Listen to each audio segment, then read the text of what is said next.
Hello and welcome into the second episode of our brand new series with the Raleigh Oaks, a brand new expansion team that came into the MLB for the 2026 season out of Raleigh, North Carolina. I've really been looking forward to getting the second episode up, and I hope you guys have been looking forward to it also. Anyone who commented or took the time to like the first video, thank you so much. It helps a lot and it means more than you know.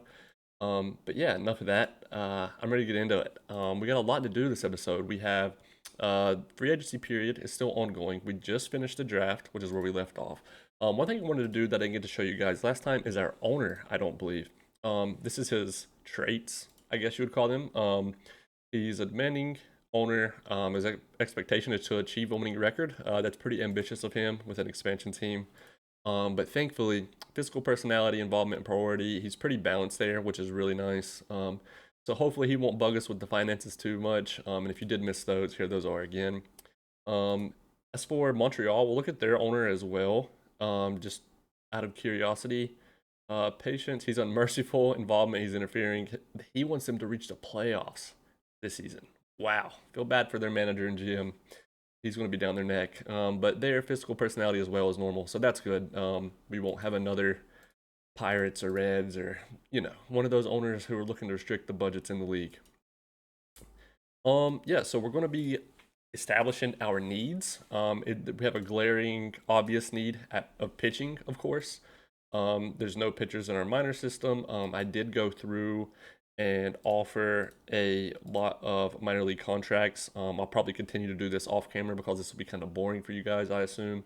I'm just going through, and what I do, in case you're curious how I do it, I just use a filter to filter by demand and put it to 0, and then I do filter by signability, and I put it to at least easy.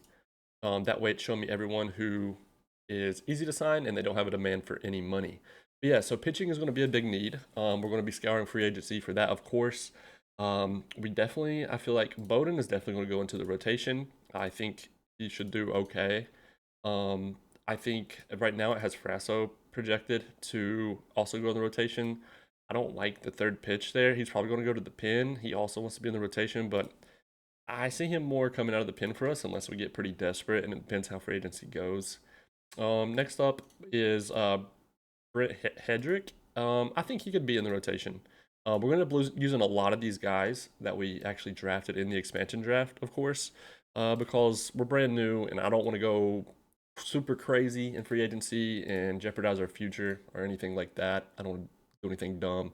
Next is Mason Montgomery. It also currently has him in the rotation, but I don't 40 is kind of the minimum stamina I prefer for a starter.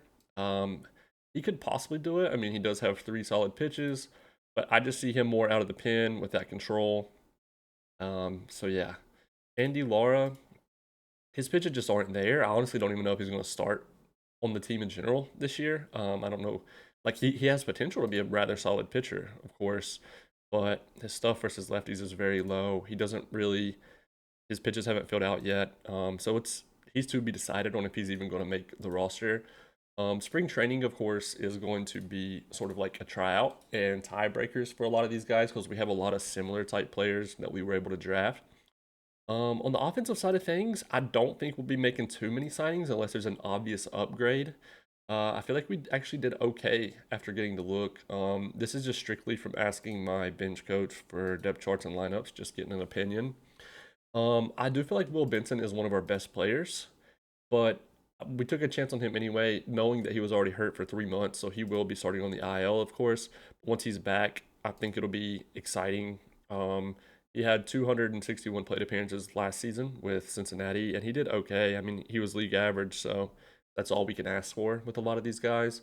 I think Jake will probably be able to lock down our center field spot. I'm a little worried about the defense. I mean, considering last season his zone rating was negative -0. 0.6 in 7 games started and 10 games in general. So I'm kind of worried at what that would have looked like had he played even more and his efficiency was a bit lower.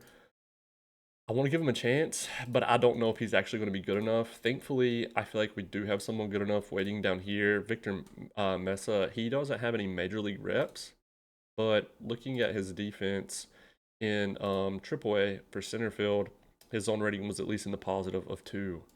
And the bat isn't totally different from Mangum's. I mean, Mangum does obviously beat him at the top half of the ratings, so maybe I was kind of wrong there to be honest. But Victor, at least on paper, looks league average. Um, but we're going to prioritize defense and center, of course. That's just the right thing to do. Jorge Barosa, he doesn't have the center defense as well, even though he's listed as a center fielder. He actually is a quite interesting looking player, and that's another thing. We have reports we're waiting to come back on, and we'll have a clearer picture of these guys. As for the minor league system, this is all the players we have so far until the rest of them sign. Um, but yeah, so we're waiting on reports to come back, and we'll have a clearer picture. But as far as establishing needs with what we can see, obviously pitching, we're going to do what we can and see just how good we can do, bang for your buck there. Um, Hunter Goodman, I'm really excited about. I think he might be more of a DH for us because he clearly doesn't have the defense. I am going to set up the dev lab and try to get him in the improves his catching defense lab. As for how that's going to go, of course, I'm going to go into it with a hoping for the best mindset, but I know it's going to be rare that it pans out. Plus, I don't know him being at 40 here and 40 and 45. I don't know if he could even have an outstanding result and it bump him up enough to be serviceable at defense at catcher. But on the plus side, we do have Henry Davis, who can play there and his bat's okay, and we have Brian O'Keefe, who can't play there defensively currently unless this report brings it back that he's actually around the 50s. So O'Keefe may be trending toward going to the AAA team or just playing backup to Henry. And Hunter, I'm thinking, is going to head to the DH role because he's just nice. He also could play first in a pinch, maybe. I don't care about defense at first that much, of course. But it's it'd still be nice if it was better than 30 infield range, 35 air at first base. He does have the potential for left field, but his outfield air kind of sucks. He could even play maybe right with that arm. It'll just be interesting to see what happens. I'm going to give guys a lot of reps in spring training. It's going to be a lot like a tryout, like I said, and people trying to beat each other out for their spots. Blaine Krim and Juan Brito also could play first. Juan's really interesting. Kind of like him at second as well. But I feel like we have a okay enough offense for an expansion team to not have to prioritize it too much. Um, my main concern right now really is just center field defense, and that's the big thing. Because the rest of these guys, Jonathan Rodriguez actually looks quite nice right now. I think he's our right fielder, unless something does happen with Hunter Goodman where he goes there. I mean, either way, one or the other could probably move to DH. But that 80 arm is incredible. Hopefully he'll be gunning people out from right field if we need that. But yeah, and he's got some nice pop. Now, of course, this is all pre-opinion before the scouting reports come back. But once they come back, they could break our hearts a little bit. But regardless, at the end of the video, we're going to get a more so like final roster. Today, we're going to be simming through free agency, the development lab. We're going to sim through spring training, and then we're going to sim up to opening day and look at our opening day roster, get it set, and then the episode after this will hopefully be like the first half of the season. But yeah, so I'm going to go away to free agency. We're going to pursue some pitching, and I'll keep you guys in the know as we make some signings and how negotiations go, and if some scouting reports change drastically on our players.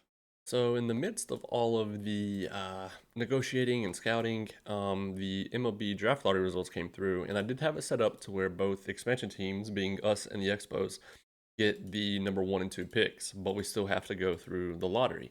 Well, we looked up, and you'll see here we get to keep the number 1 pick, which is huge. The Expos do fall just one spot with the Phillies hopping over them, but this is how your top 6 look. But I was super stoked to be able to keep the number 1 pick.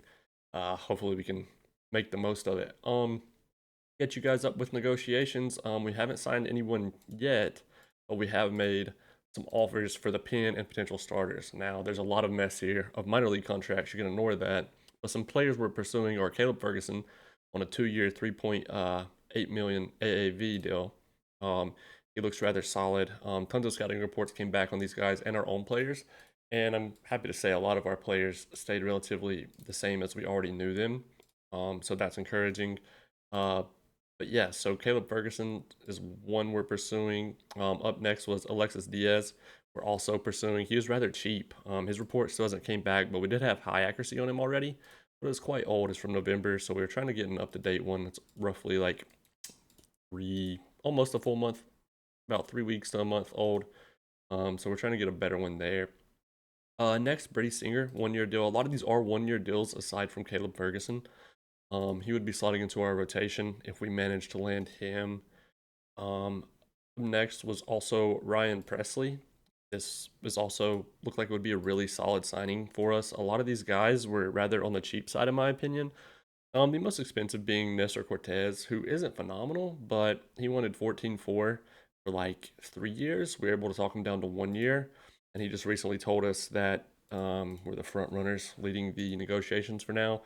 He's coming off an okay year where he was slightly below average. He played for Milwaukee and Detroit, um, but we're in no position to be super picky. Um, Also, finances wise, with the current negotiations out there, we do still have 45 million left over. Now, keep in mind that is with our development budget maxed. Um, we have not put any money into our international amateur free agent budget yet, which I'd like to put into.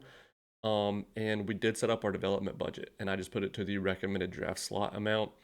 We did set up the dev lab for a lot of our current players because I was scared to sim too much and wait until we like ideally I would have waited until we landed a bunch of the minor league free agents we mass offered and throw them in here.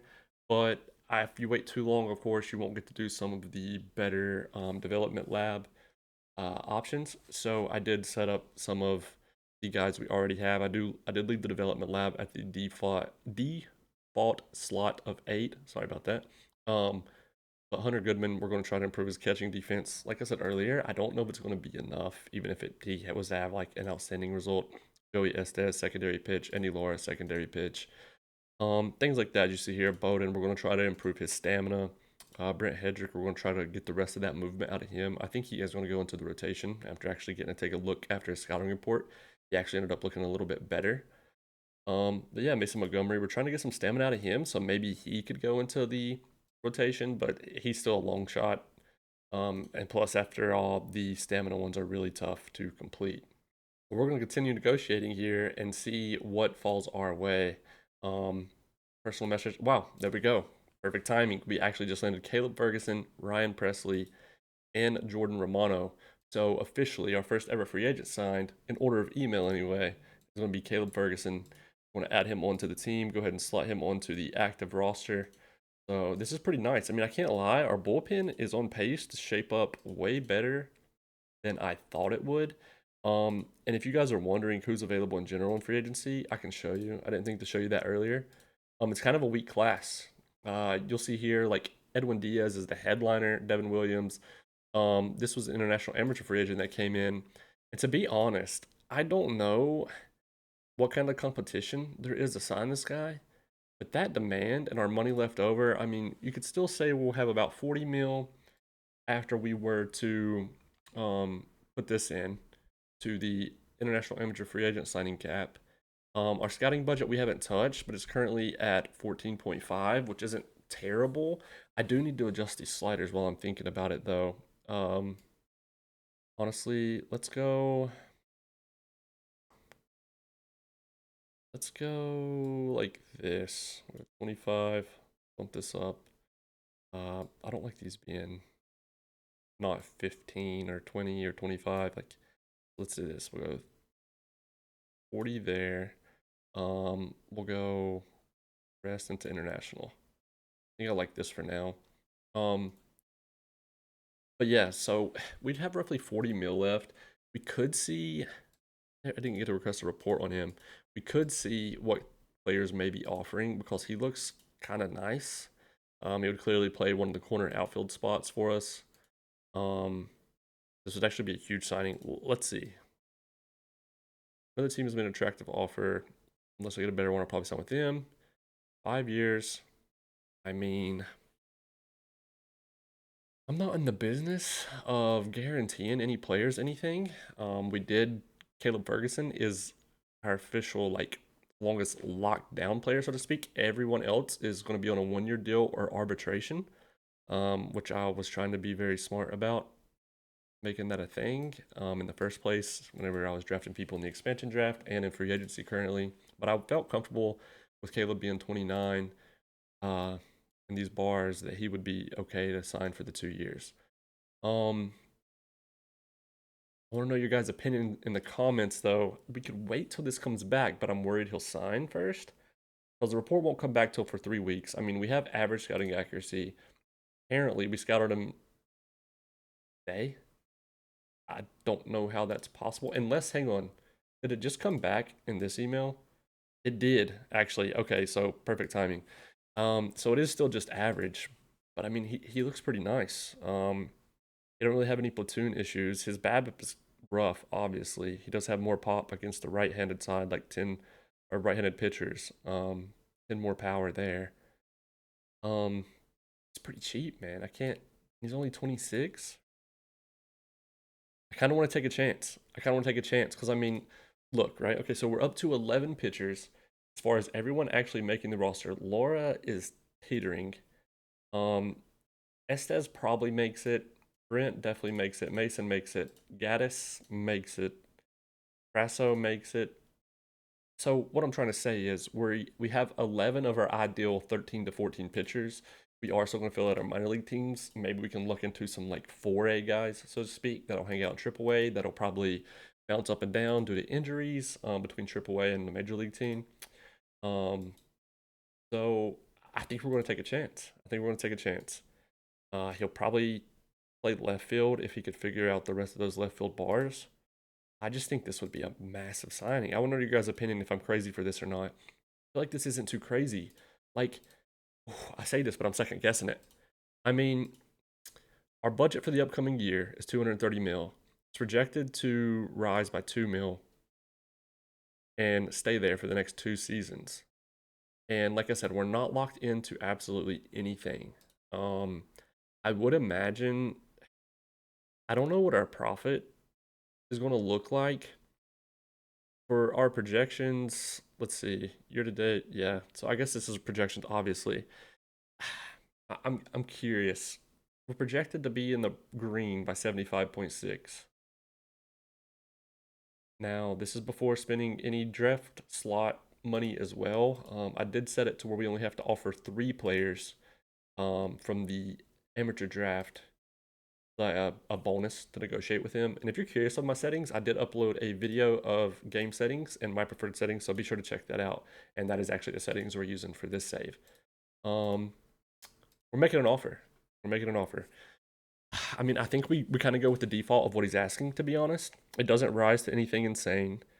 Um, Obviously there's a jump there, but ideally the jump goes as our budget is going to jump. Now, we're not going to have a lot of success, so it's no guarantee our future budgets are going to rise, but we're going to take a chance. And regardless, I don't think we'd have any trouble trading this guy if we were to get in a tough spot money wise.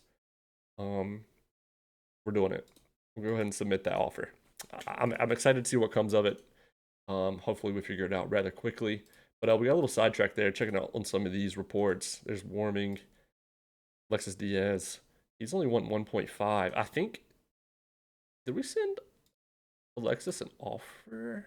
Yeah, we did. We did. So we're waiting on his response as well. Send him a few more days here with you guys, but I won't keep you waiting too long, and I'll keep you guys in the know with the highlights. Bueller actually gets traded. I swear he was literally just a free agent. Wait. Free agent signing on December. So he signed today. Oh, I'm an idiot. Never mind. I misread that. I thought it was a trade. Forgive me. Oaks and Presley announced deal. Iglesias commits 2-year deal with New York. Wow. Yeah, nice sign for them. Wow, he only wanted 8 mil? They got him to come down. There's actually some free agents that wouldn't even negotiate with us, and I assume that's due to just our current standing in the league and stuff. Oh, we land Romano. Nice. That's another really good signing for the pen. I can't lie. On paper, our pen is starting out to be pretty solid. It's looking pretty solid, like better than I would have expected. I think it'll definitely be our stronger suit. Offense, there's going to be a lot to be desired. But as we were talking about how the current class looks, in case you were wondering, it's a lot of 50 and 55s that are kind of unappealing. Like Schwarber, yeah, you're going to get some pop out there, but I mean, defensive liability, of course, Schwarber things, and just no rest of the bat. It's home run or bust for him, right? And that sums up a lot of these guys. I mean, some of the pitching is still nice, but I've been trying to. You've seen a lot of the relievers we've already signed look just like this, but we've actually got for cheaper. So that's been my goal. We actually have an offer out for Fairbanks as well, I think, or he was a fail safe, like a fallback option just in case. We're also trying to sign Soto. I showed you Singer and Diaz. Milner was appealing. I wish his stamina was higher. Probably slots into our rotation. Um, but yeah, we're going to event some more days, and I'll keep you guys up to know with the highlights. So we did get to figure out the other teams that are interested in Honda. It is Pittsburgh and Houston, and apparently the Blue Jays. There could be even more teams. It's just not listed down here. But right now he's leaning toward Toronto. We're going to hop back into negotiations and just see what he's asking for now. Okay, so he jumped quite a bit. Um, Those teams may attract all really could a bit on. I'll probably sign with them. Here are the numbers which could sway me. I think we're going to stay in these deals for in the negotiations for at least maybe 1 to 2 more responses until we probably get priced out. Because like I said, I'm not trying to lock us up long term this early on, do anything super serious. But him being 26 and stuff, I just can't resist it. I think we're just going to go with what he is asking for here. We could throw in some bonuses. Um, Bonus for All Star selection. Let's throw in like 150,000. I would throw an MVP one in there, but I'm not sure. Mm. You know what? Let's go with this. Well, if no other team tops your offer, I'll gladly sign. Expect to hear from me soon. Yeah, so hopefully we hear from him soon and figure out what's going on. Wait, so he instantly replied. I might not end up signing with you, but I would like to commend you on your interest. That's very deceiving. Might not sign with you, but I commend you for trying. All right, whatever you say. The Rule 5 draft has also been quickly approaching, which was sliding right under my nose. December 16th, the draft is actually tomorrow. So we went through and we did protect a lot of our favorite guys. The only people that aren't protected that are still eligible, you can see down here. I made sure to add this tab so you guys can see it. We're not too worried about protecting these guys at all. He's okay, but to be honest, we have so many who look just like him on our 40 and current roster that he's 27. If he ends up somewhere cool, good for him. But we are going to be taking part in the Rule 5 draft as well, which could be an underrated spot to also help fill out our pin or maybe find a sneaky pickup for the offense. So we did end up landing Gregory Soto as well. These are just some messages coming back about the mass minor league contracts we offered. Yeah, the Rule 5 draft, and yeah, the deal we reached with Soto, which is really nice. The pin, I'm really proud of the pin. I know I keep saying it, but it's shaping up to look quite well. Heading into the Rule 5 now. This is how the draft pool looks. Oh, I gotta take this off. Forgot about that. So it could look even better. Nah, still pretty much the same. Hector Rodriguez is very interesting. We don't know a lot of these guys very well because we've had to spend so much time scouting only free agents and our own team. Our scouts been a little too busy to get around to the rest of the league this far. We are going in with average knowledge on a lot of these guys, but we'll just have to take his word for it. As far as the draft order, we are actually first with Montreal second, but we're going to get this started and we're going to see who our scout likes first, and he likes Nathan Church. I don't like it that much, and my reason being is we actually have a few guys who already look just like him that we're undecided with what we're going to do with. Matt Cantorito, he's currently hurt at 3 months and he's fragile. Otherwise, he would probably actually be a solid pickup. Looking at CJ Culpepper. Don't love it. Andrew Morris. Don't love it. Don't hate it. I mean, that is one thing though, is all of our signings have clearly been, like if we take Mason off, all of our signings have clearly been relievers. Brent is actually going to be in the rotation. Joey has potential to be in the rotation. Andy, I don't know. I just see too much yellow everywhere. I'm not liking it. But we do really need to pick up some starters. Ideally, we could use the Rule 5 for that, but it's not looking the best at first glance here.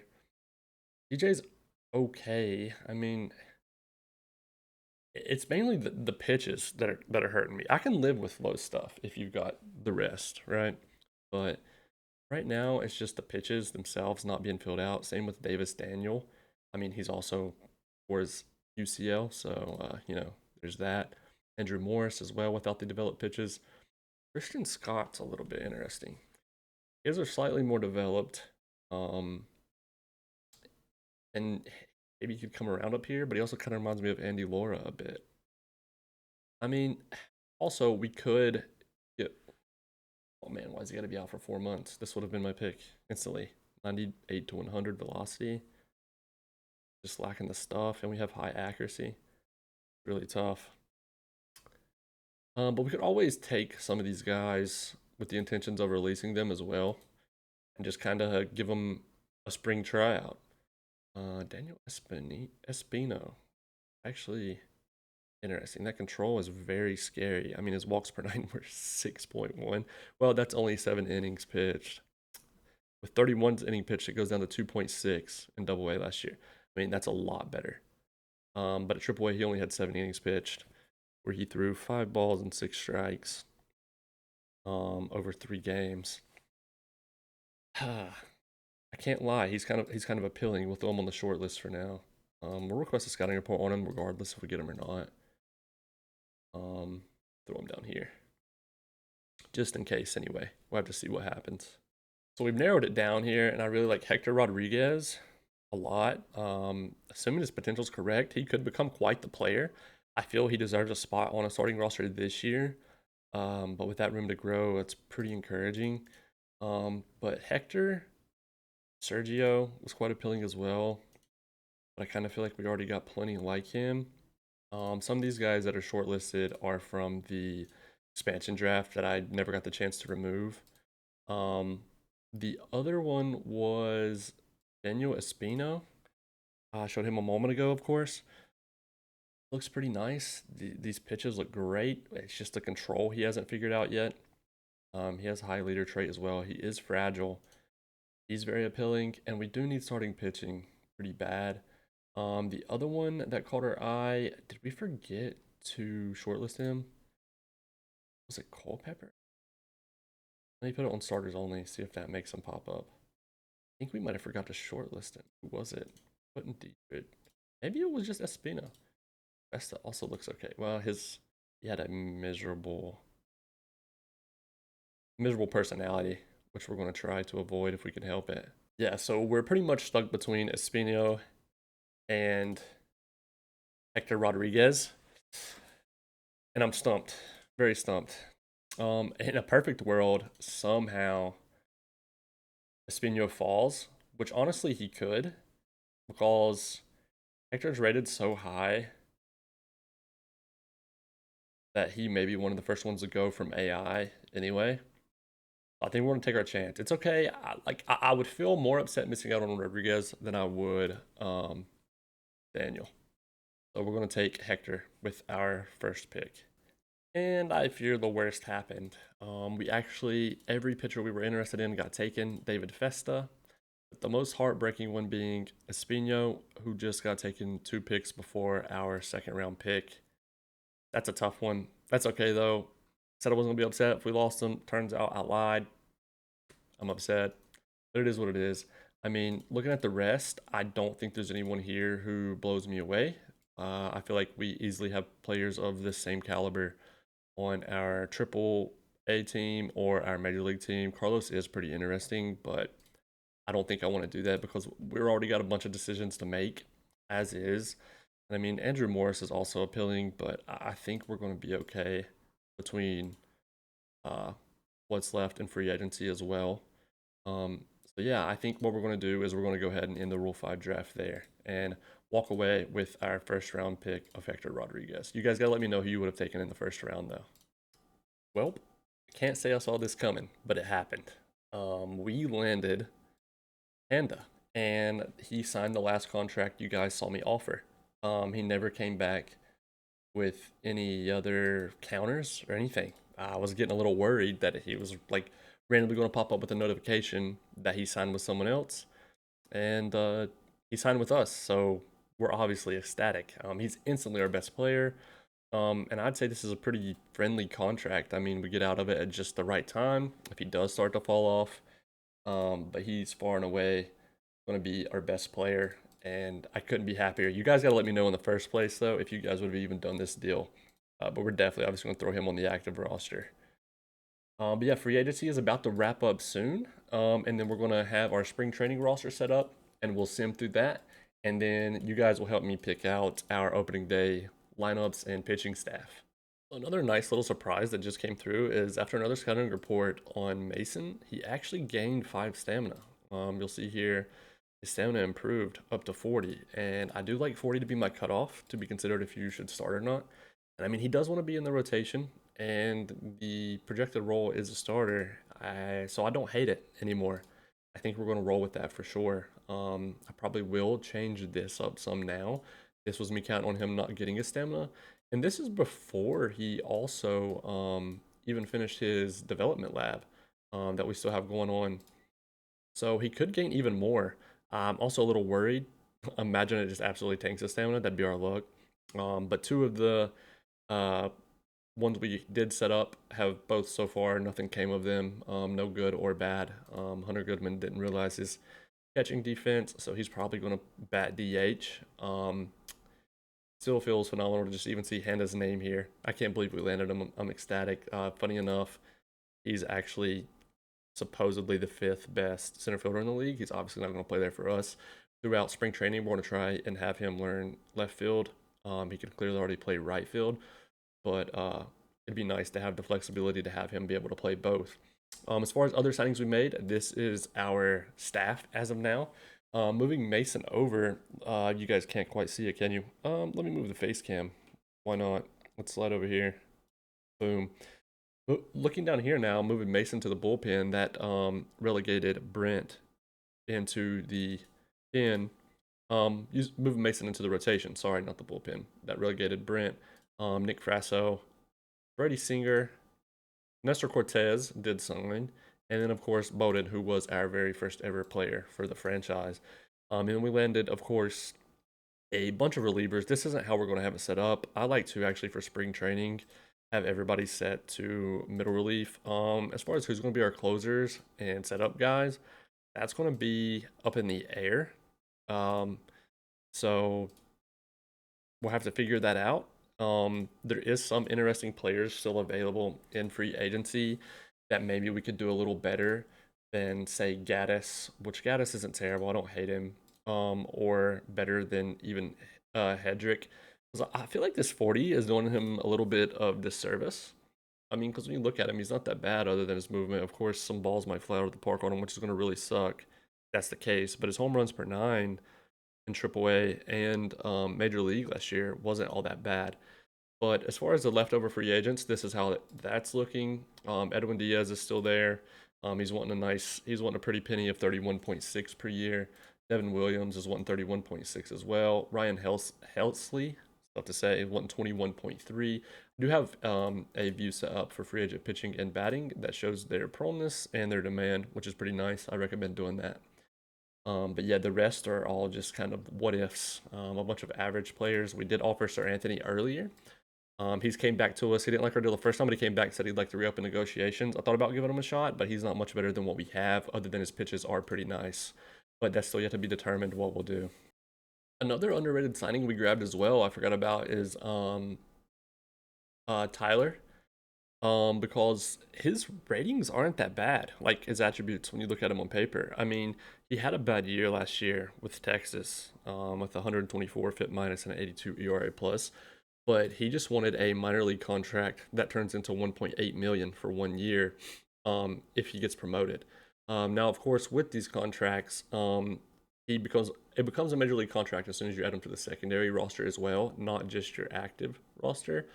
He can opt for free agency if he's not promoted before day 30 of the regular season. So there is that risk, but to be honest, I won't be hurt if he leaves, but like he looks rather league average. Splits wise, not so hot, but everywhere else he seems pretty average. So he is going to get an invite for spring, of course. He'll be on the spring roster. Some other pitchers we were able to land were Michael Soroka, Connor Gray.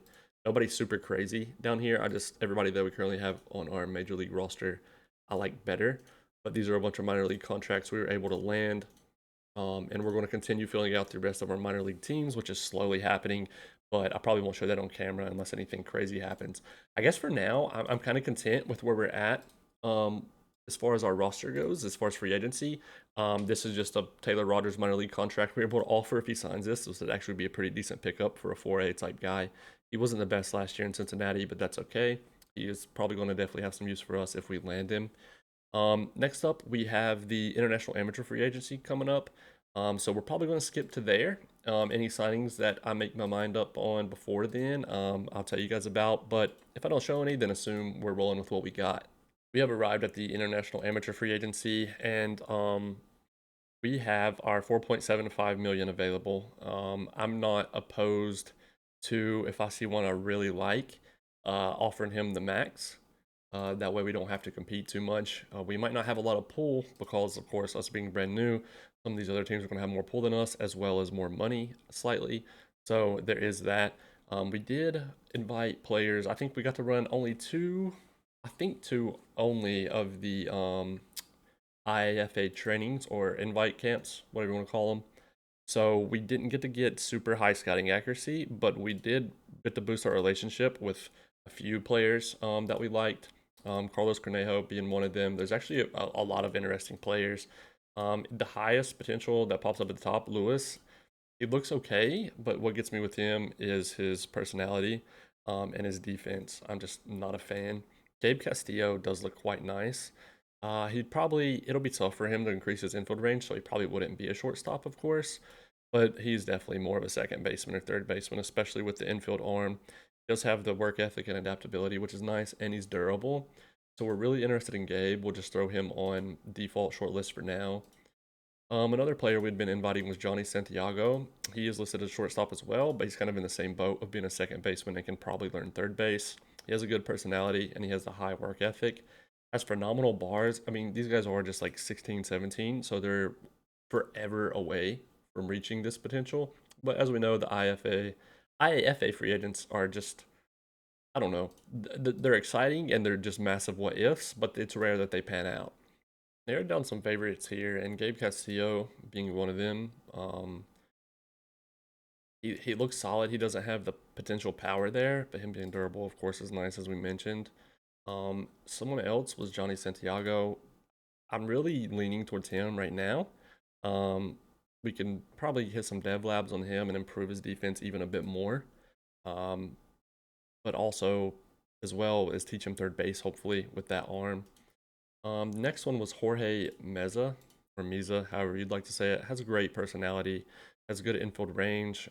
He's going to probably be able to play second base primarily with that arm. If he realizes a little more of the arm, maybe he can play third, but probably would never make it to short.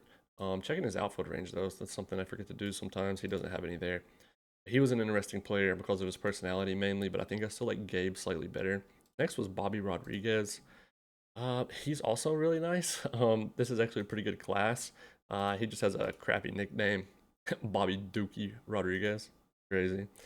Um, Also, I guess I can move myself back over here for you guys. There we go. Actually, no, because then you won't see the names. Forgive me. Carlos Corneo. He was also interesting. Probably my least favorite of the bunch that I was interested in, and then Luis Garcia.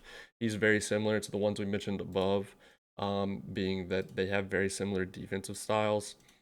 I think Johnny may be my favorite one, just because all this potential 70 to 75 for these hitting bars is very, very appealing. Like, you can't help but get caught up in those. One thing interesting about Meza, though, is that he's up to 30. I mean, he's 16 years old and he has 30 rating at Void K's power and I, which isn't massive. And he only does have it against one side of the plate, which is just against lefties. But it was something of note. Um, I think we're gonna go all in though on. Oh man, Lewis and him are actually so similar. Let's compare Lewis and Johnny. Let's see. Okay, so by the way, I love this feature this year that it actually shows you the difference instead of having to like look at the colors because it can be tough because this would look so similar to your eyes at first. Yeah, I mean, this kind of just sold me on Johnny instantly, huh? They're very similar. And I mean, he's a slightly better base runner as well. I mean, Lewis is quicker. Let's look at defensive ratings. Very similar players. Um, Lewis is maybe slightly better defender. I mean, the air could be the tiebreaker though. Having that little bit of extra air could be worth its weight in gold because they're similar elsewhere. I think, yeah, I think we go Johnny. I'm gonna go with my gut, and we're going to offer Johnny. We'll see if he even likes us. I like your organization, whether we can arrange a deal. He don't love us, so our odds of getting him if someone else comes in that he likes better is going to be very low. We are going to offer him our max that we can, which is going to be the 4.75. Slowly getting there. Yeah, that's the plan. We're going to submit that offer though, and I guess we'll just see what happens. And we landed our first big prospect. We landed Johnny Santiago. Pretty excited about that. I'm going to throw him on the short list. He'll be the first one to go on our favorite prospect short list. Um, I do like to keep note of all the favorites in the organization, so more will trinkle their way onto that list. But yeah, we're going to get a brand new scouting report on him so we can see a little bit better what he actually looks like. OSA seems to think similar of what our scout sees. Our scout likes him a little bit more. I trust our scout more, of course. Yeah, regardless, pretty exciting. We'll see if he happens to end up on the top 100 prospects or not, though. Spring training is finally here, and we finally get to set up our spring training roster. Of course, by default, it has moved up everyone on our 40, which is actually perfectly fine for us because everyone on our 40 is who we were want to kind of give like tryouts to, so to speak, and have everybody earn their spots. Currently 27 hitters, which will probably trim down a little bit, and only 13 pitchers. We may throw up some more pitchers from our minor league system onto our spring training roster.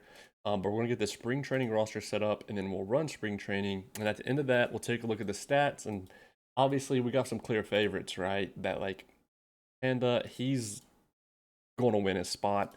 After his report came back even better, by the way, he hadn't even quite filled out the defense. So we're kind of hoping he at least gets one of these to 50, which he could probably get right field there or left field. I mean, they're both at 45. Worst case, though, he has a spot on the team. So even if he were to have a bad spring, he's still making the team regardless. But the other people who are kind of in weird spots, like Antunes, Hector Rodriguez, guys like this, they're really counting on having a solid spring to try and persuade us to make the opening day roster. This is how we're heading into spring training.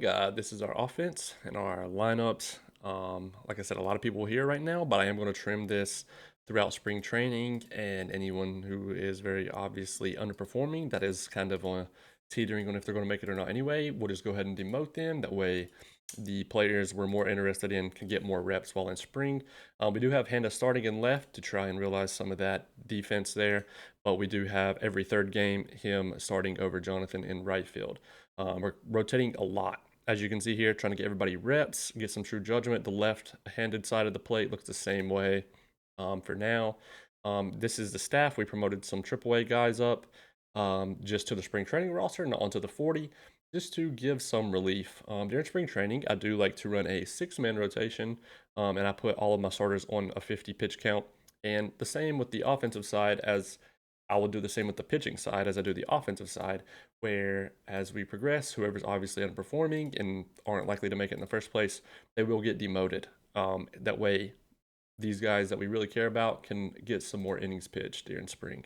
Well, we see him like a few days into spring training, and Handa actually gets selected for the Japanese World Baseball Cup team. While he's been there, though, he has uh, went 1 for 4 so far, or 1 for 3 at bats, and he's hitting okay, but that's just from one game. I just thought that was quite funny. He hardly got to play a few games with us here in spring. Uh, just for this quick break, I guess I can show you guys the spring standings. Were currently 3-2, so we didn't get very far at all before I realized that we actually had a couple other players as well get selected. So we're going to fill this out and continue on with the rest of spring. All right, spring training is finally over. We went 10-17 with 3 ties in spring. Montreal managed to go 15-14 with 1 tie. We didn't have anyone in the top rankings of any hitting or pitching categories according to here anyway. We will take a look at our spring training stats. I do have it set to spring training here, game type. This is going to be our starters. I've taken the time. I haven't finalized the lineup yet, so you can ignore the lineup.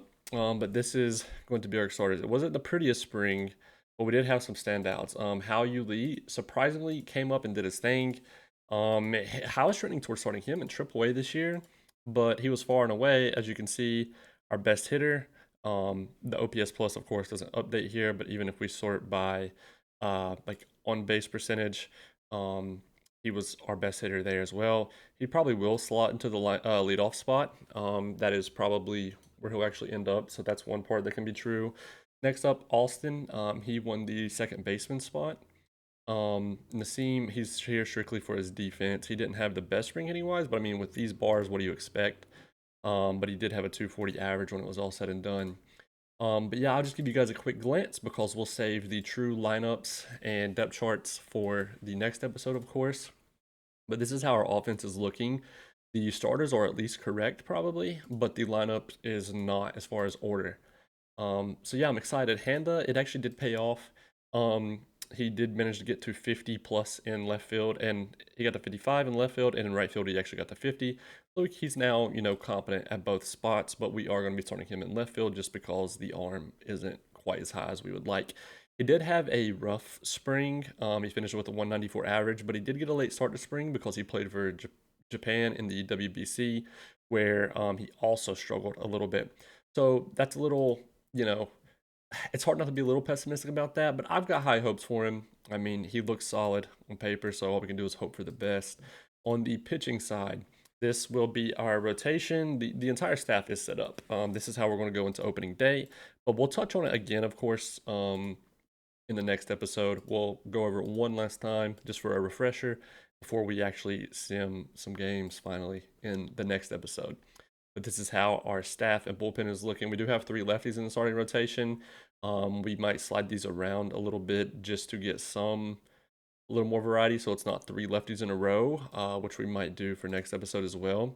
But yeah, I mean, it's not pretty, right? This is expected. We're an expansion team, and this is how it's looking. Caleb, the reason he won the closing job, by the way, is he had the most shutdowns in spring training.